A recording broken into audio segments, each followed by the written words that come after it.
Hello, I'm FGXTricker and welcome back to episode 375 of my Minecraft Xbox Updated Adventures Let's Play. This is the Let's Play where I'm playing through the various updates that have come out for Minecraft on the Xbox, building stuff, killing stuff, and of course destroying stuff. And in today's episode, it's actually quite a special episode when you really think about it, because 375 is 3/4 of the way between 300 and 400. I mean, it's actually not a very special number, but when you do a Let's Play every week, you know, it's not often you hit a big milestone, like a round number I should rather say, like 375, so I'm excited for this. It's going to be a nice special episode that I hope you're looking forward to, because we're going to be working on the museum, the build that everyone hates in my Minecraft world. We're finally going to be working on it, and in today's video, that's exactly what we're going to be doing. So I got myself so much spruce because I've got some spruce trees which are just outside the place. That's kind of an exciting thing.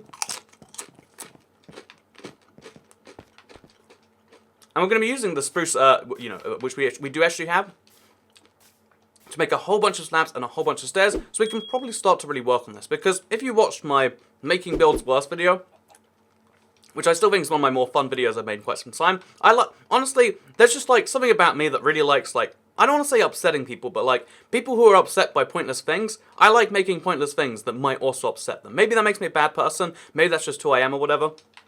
But part of me just really enjoys that personally, so it's really fun when it's like, yeah, what we're going to be doing is we're going to be doing that today using the museum.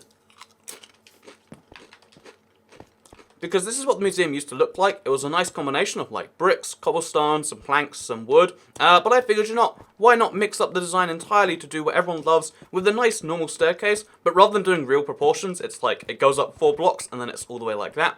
I personally actually really like it. I think it actually does look good, but I love that like there's the mini debate in your head of like, actually, is this a good build? I know it's objectively not, but you don't know for sure.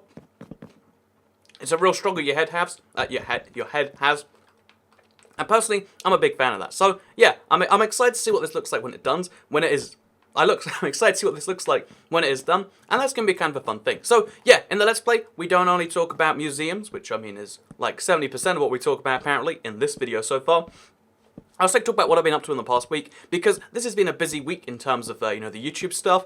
Obviously, I feel like, I feel like December is always like a busy time, just because of the fact that there's so much going, down. Like, a lot of, I guess video game companies realize, oh, people are home playing video games more during December. More stuff comes out. I have to imagine, I'd love to check the year in your statistics. I have to imagine it also works out that more people are watching gaming videos, because it's like, well, if I'm playing more games, might as well watch more videos. And yeah, as someone who makes videos, this is where like all my ideas like seem to pop up. It's like, oh yeah, let's do this, let's do that, let's do the terrible idea that, maybe you're watching right now, whatever. These things just kind of come about as they happen, and it's kind of interesting, because personally, I really, really, really love the process of just like, here's a bad idea, let's turn it into a video. Like, the whole making the museum as a whole, it's a pretty bad idea, I think, on most objective levels. Like, you could have just left it bad, and at least you could say it was unfinished.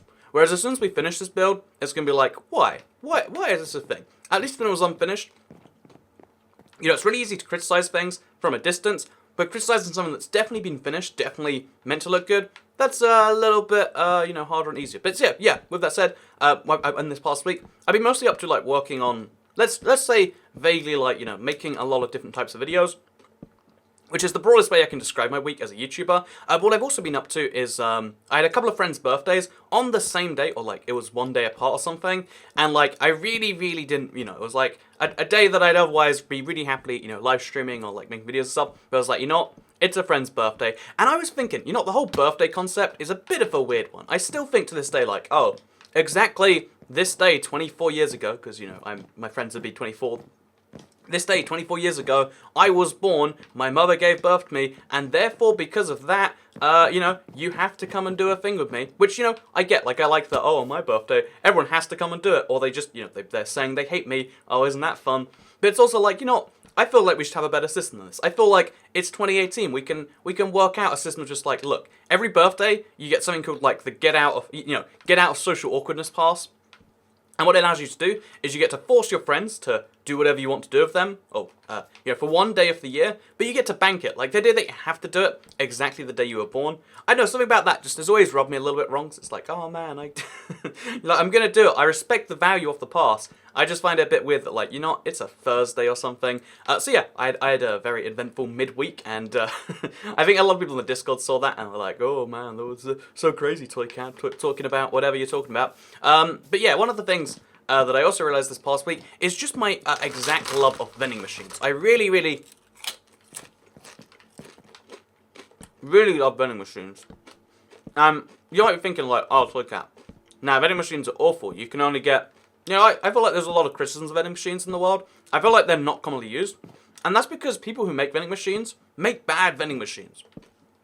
If you've ever been to Japan, you know what I'm talking about when I'm like, yeah, when you're in Japan, you just use vending machines. Same in Singapore, same in a lot of Asia. It's like, yeah, vending machines, they charge reasonable prices. They have good things that are kept cold. It's everything you want. Also, I'm going to fix these upside down ones later. Or maybe we shouldn't. Maybe we should leave them that way. Maybe that's like modern art or something. But I love vending machines because the thing is, in your country, which is probably the UK or the US, statistically speaking, or maybe even Germany and Australia or Canada, in your country, vending machines probably suck. But I've been to so many countries where they're just done so perfectly, and it's like, yeah, here's a selection of reasonably priced things. If you could pay the same price you'd pay in a shop, a corner shop or whatever, let's just say 50p for a bag of Doritos, perhaps, wouldn't you go to a vending machine way more often? Like, honestly, the vending machine, the ideal process is like, look, we save on the overhead of having a shop. All we need is a tiny bit of electricity, no labor costs, no everything else. We can give you cheaper prices, or at the very least, the same prices with no human interaction. It's a perfect concept, and in so many countries it works. It's just in your country and my country and lots of other countries, it doesn't. So yeah, vending machines are something I've been really passionate about because I saw in it was in Turin, Italy. I've seen this in Slovenia as well, though. Ljubljana is their capital, fun fact. But I've seen this in a few cities where it's something called like a vending machine. It's something called a vending machine room, like a room filled with vending machines. And it's just the best concept. Like, hey, instead of having a shop here, which we'd have to man, we'd have to, do this, that. We're going to have 5 vending machines in a room with a security camera and just say it's open 24 hours a day. Want to get something? Don't get it. Because, humans go to sleep at least some of the day. I mean, that's my experience of humans. If you have a different one, let me know. But humans sleep for at least some of the day. That's a bit of a weird one, right? Like, so you just can't buy things at certain times? Yeah, the humans are asleep. So that's a weird enough thing, but then there's the fact that, as well as humans sleeping, which is awful because when you need to buy something, you need to buy it. You don't want to be like, oh, turns out everyone else is sleeping. It's insert current year here. I'm going to do that thing all the time, by the way. You're going to hate me, but it's insert current year. It's 2018. Why can't we buy Doritos even when it's 2 a.m.? Except you can if you live in a country which has good vending machines. I don't get, at least why in a lot of countries, vending machines overcharge. It's like, wait, so you're going to remove your own costs and then pass on those costs you now don't have onto me? Where's the logic in that? And yeah, I just always thought, so many countries do vending machines well, and I've had this huge thing for a while. So when I first went to Japan, everyone knows about vending machine culture. Everyone knows. Oh, oops. Everyone knows about it. Like, it's just the known thing. Oh yeah, in Japan, lots of vending machines. So one of the first things I looked into is why are there so many vending machines? Like, what is it about Japan that leads to more vending machines than other countries? Because even in like historic cities, like you'd see in Kyoto or somewhere, places that are famous for being super old and Japanese, you'd see even in cities like that, like there's just vending machines next to like Buddhist shrines or whatever. It's like, wow, that seems a little disrespectful, but they love vending machines this much apparently. And the big difference in culture is that a lot of people in Japan want passive income, and it's just become a known thing that, like, look, in cities, people, don't want to deal with a person, they'll deal with a vending machine, and as long as you charge them a fair price. And I feel that's a piece of culture we're just kind of missing over here. Like, there's a lot of social rules we kind of follow, and you know how if someone overcharges you for water during a water shortage, that's in America that's actually illegal. It's called price gouging, which is a bit of a weird one in my opinion. But like that's a thing we all agree. You're a bad business owner and get out of here. Like we're gonna like either give you it's either a crime or like socially you're just gonna be screwed. Like companies don't do that because they know it hurts. In the same way, vending machines should be like, look. Here's a lower cost, we'll pay it, etc., etc., and boom. Now, small business owners can be like, look, if I spend $3,000 on a vending machine, that's roughly how much one costs. Again, I looked seriously into this. I almost was going to get a, I was generally almost going to put a vending machine just outside my house. I was like, this is the best idea in the world. But as it turns out, the reason you shouldn't do that is one, vending machines... This is why our countries suck, by the way. Mine, yours. If you live in a country with bad vending machines, one of the big reasons is, like, vandalism of the vending machine is a real thing that happens frequently. People who work... You know, there's so many TV shows. No offense, but, you know, American TV shows. I'm just saying, America, you ruined my vending machine love. But no, I'm joking. Of course. I hope that's obvious. But, yeah, the interesting thing is that even though... you know, one of the reasons vending machines aren't a common thing is because vandalizing them is just like a thing that's seen in TV. Like, oh yeah, you tilt it and you put your hand in and you steal the drink and that's okay because it's a machine you're robbing. And it's like, no, there's a person that pays for the machine. You know, like, it's stealing when you rob a shop, no matter whether the person's in the store or not. But yeah, we have different standing for vending machines, and also people don't really trust vending machines. People won't go to a vending machine to look at their prices because they just assume they're super high. So yeah, we don't have a vending machine culture. It upsets me, and I've looked into it so many times. But one of the biggest reasons is because if you put a vending machine outside your house, so if you consider this too, like, oh, it's $3,000 for a vending machine, you make, you know, maybe 50p profit or 50 cents or 25 cents after you include electricity and fixed costs. It's like, okay, so you make about 25p profit. I'm sure you can sell 10 items a day minimum.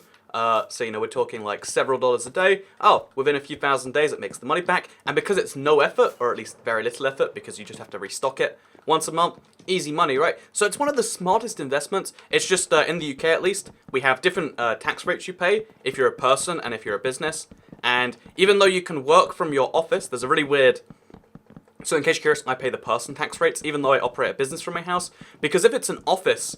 like based business, like you're doing it from a PC, that's different than if you sell any product. And even though if you just have a vending machine literally at the very edge of your property, so people buy it from it on the street, still counts. And it's like, man, that's lame. You know, I'm just saying we need better tax codes or whatever. So yeah, fun facts of Toycat. Love vending machines. Love them so much too. Like they're one of the key solutions we need in society because automation. One of the other big reasons Japan needs them. Japan is running out of people. This is a so this is again. This isn't a political point. This is literally a fact that you might think is a political point. But Japan doesn't really accept immigrants at all. And one of the things about Western populations, as in like developed populations, rich countries, is rich people generally don't want to have children. It's just it's a weird but kind of true fact that seems to just be true across societies. So, because a lot of Japanese people aren't having children, and they're not, you know, there's no people in to replace them, the number of young people in Japan is like running out at a serious rate. Like, if you need a nurse because you're an old person, those are in serious over demand, under supply. You know, it's a whole problem. And it's like, okay, one of the solutions to that is like, rather than having little, you know, they do have convenience stores, but they're more. It's a whole different thing. It's like you can have a vending machine installed pretty much anywhere. In a rural town, which has like 100 people, where otherwise you'd have a general store, have a vending machine. It's so much more efficient. And yeah, vending machines, I could talk about my love of them all day. In fact, actually, I think I've spoken about them for the last 14 minutes. So I guess there's only one other logical topic we can move on to. It's a big question you've been wondering this whole time while you've been hearing all these crunches. And it is, Toycat, what is your favourite flavour of Doritos? And I'm a real purist on this one because honestly, the cheesy flavor is objectively the most Doritos-ish. It's you know, you're not really eating Doritos unless you're going for cheese. Oh, you're not going for Doritos unless you go for the cheesy ones. I don't know if they actually have a like a name, or if it's just tangy cheese or whatever. But tangy cheese is the most Doritos. If you're going for Doritos, if someone asks like, hey, give me a bag of Doritos, you better get them tangy cheese. Don't be assuming they want a chili heat wave or a cool original. However, I think the best flavor, the one that adds the most to my life, is probably Cool Original. I think it's flavored after Cool Ranch, right? But Cool Original, which I assume is the original flavor. Again, even though Cool Original is apparently the original, I mean, it says Cool Original, so maybe it's like original Cool, like Cool Whip or whatever. Anyway, Cool Whip isn't a thing in the UK, by the way. I'm very confused when people talk about that. Ranch is another thing. It barely exists in the UK. Besides like Subway, I never see ranch. I like Subway. I like ranch at Subway though. So that's high quality toy cat input to this conversation. But no, it is one of those things where like there. Oh, let's get some more stairs, and now let's go place those on the thing. But yeah, no, I think when it comes to Doritos, you gotta have a favorite flavor, and I think it might be one of the key measures of like compatibility with a friend and or girlfriend. Like, hey, we like the same bag, we like the same flavor Doritos. Let's be honest, eating a whole bag of these to yourself, it makes you a little bit of a little bit of a sloven, a sloth. Actually, is sloven a word? I feel like it might be. I mean, it feels a bit biblical, but if you eat too many, that's what you are. You're that thing I just said. Well, so let's go get this. Oh, darn it. So now, by the way, this Elder Guardian effect, super annoying, I know, but it's fine. There we go, got our stairs back. And now let's go to the other side, and let's extend this staircase a bit. We're not going to be finished, but we can at least make it look like we're finished from more angles. That's the beauty about building in Minecraft, in my opinion. The fact that really what you're just doing is, finish it. You can finish it. A lot of people only finish their builds on the outside, and then never work on the inside, because most people only look at the outside. And it's like, does that count? Does that make you a good builder? But rather than talking forever about whether there is good and bad building in Minecraft, which I think is actually one of those big debates, I want to talk about what else I've been up to this past week, because I went to London yesterday, and when I was in this place, so my brother, he's a very typical London person, or at least he's lived there for like 5-6 years, and he does lots of typical London things. And so when it comes to lots of cities, there's like a trendy movement of like, oh yeah, it's like fancy food, but fancy by like young people standards. And that's something I like. I hate restaurants that stick to things that were designed in like the 50s and haven't changed since. I still think to this day, not being able to order from an app and or automatic menu is a big no-no. The idea of, okay, no offense, if you're a server or a waiter or whatever watching this, and you're like, oh no, Toy Cat, you want me out of my job. No. There's lots of places where that might be appropriate and probably are, and lots of people who want that. But the idea that like, hey, we can't have an automated version of this, perhaps a vending machine version, I just think that's a bit insane personally. There are hotels in Asia that work by vending machine. That sounds absurd. That doesn't sound like it makes any sense. But it works. Let's go fly, by the way. But it actually does work. It actually is a solution to... Also, do you like the museum? I'm liking it so far. But, it's actually a solution that works. It actually does the stuff.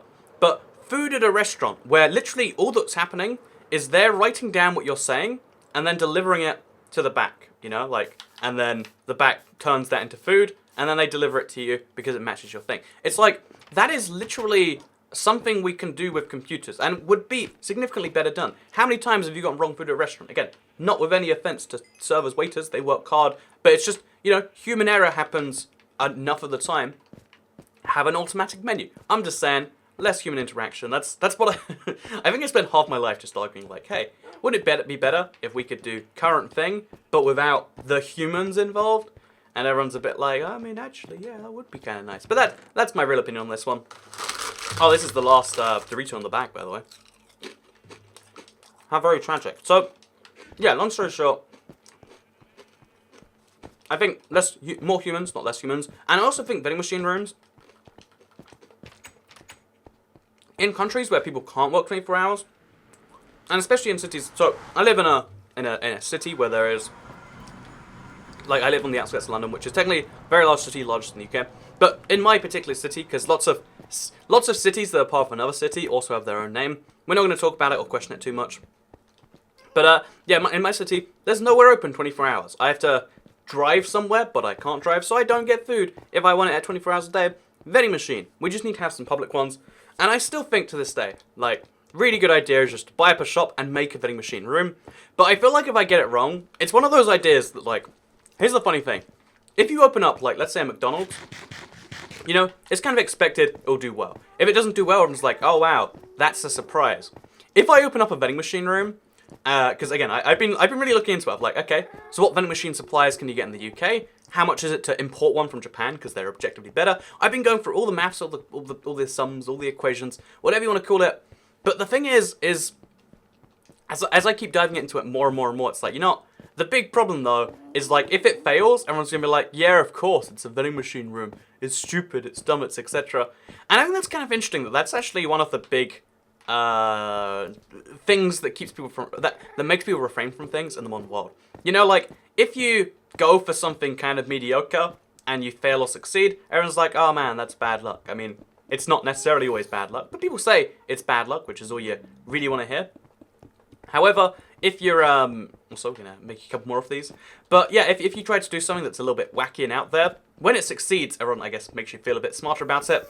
But when you fail, everyone's like, oh, ha, ha, you thought that would succeed. So long story, and also, I was also thinking like, okay, so if I open a vending machine room and it fails, and it's a bad idea, or it's not legal or whatever else, then the question becomes like, okay then, so what do I do with these vending machines I now have? Because, you know, that's like, okay, cut the losses, not worth the rent on a space to, you know, have vending machines, plus having to pay someone to fit it up, etc., etc. But then the question's like, okay, so I've got a bunch of vending machines now. I'm not allowed to sell things from them. Do I put them in my house and make things free in there? Because that would be a cool idea, but it's also like, okay, this is a bad one. So let me know what you think. If there was a vending machine room in your town/city, would you, you know, like, and they had reasonable price things, like actually the same price as you'd find in a store, maybe even cheaper, would you be interested? Or is there a part of you that's like, nah, you go to the store, you hand them the money, there's none of this process where the springs have to go around. Because you also have to run a vending machine helpline if you want to do that. Which, I mean, personally, I'd just be like, you know, if it doesn't work, then, you know, it sucks to be you. But apparently that's not okay etiquette in the current world. But, yeah, I don't know. I think especially if you, like, get some weird vending machines, like, oh, this is a noodles vending machine. It vends, like, real noodles or whatever. Because I don't know if I ever made a video on this, but I met one of the guys I met in Singapore. I meet subscribers on the second channel. He insisted I try like pasta from a vending machine, and there are pizza vending machines and stuff there too.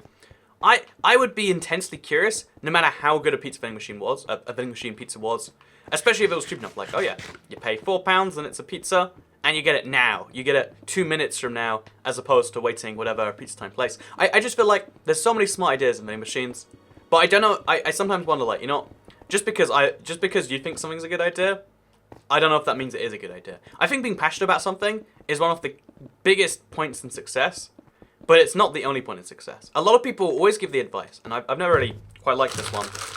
Oh, there's another Dorito in the bag I missed. It's one of those small bags, because like I said, I don't want to think like a sloven. A sloth? I guess it must be slovenly. But like, oh, you're indulging yourself too much. But,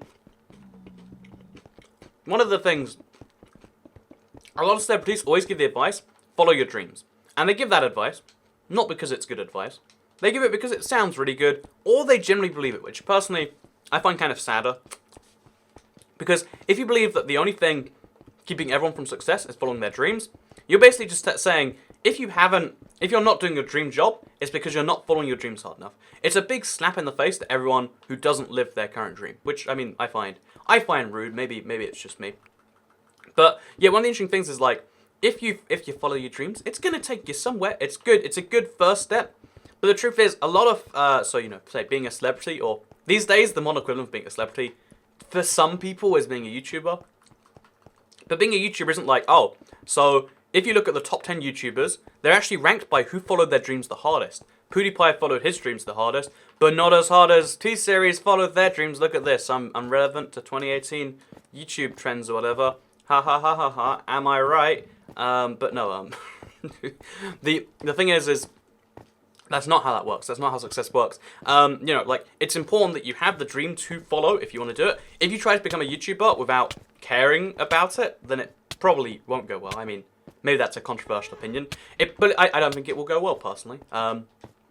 But, like, on the other hand, there's a lot of luck. There's a lot of all these factors, you know, like knowing the people or whatever else that goes into, like, trying to do something like that people don't talk about. Because it's not motivational to say, hey, follow your dreams, but have a backup plan. It's motivational to say, follow your dreams like I did, and then make sure you buy my book on Amazon. It's only $3.99 right now. You can get it for 20% off if you use promo code #FollowYourDreams2020. Because being motivational is a big thing a lot of humans possess, which is cool. I like that there are motivational people out there, and maybe the best way to motivate people is just to tell them that that's all it takes. Like, oh yeah, if you just get motivated, everything else happens. And honestly, I sometimes think it falls under that category of like ways that you do something that you think is different. Like, a lot of people do things as humans, and they don't realize what they're doing. They just kind of do things. Like, again, the difference between what you think you're doing and what you are doing is surprisingly different depending on which person you are. I sometimes wonder if that's how motivational coaches just kind of work. Like, okay, I think I provide motivation by just yelling this. It really can help people because, you know, like, people start to believe different dreams or whatever. But, I mean, realistically, you know, I do believe what I'm saying because I believe I'm motivating. I know I'm always cautious to be like, you know, what am I really doing here? I'm hopefully entertaining people or confusing people with maybe whatever's going on in this video. Oh, there is more. You know, this is an endless bag of Doritos. Good fam.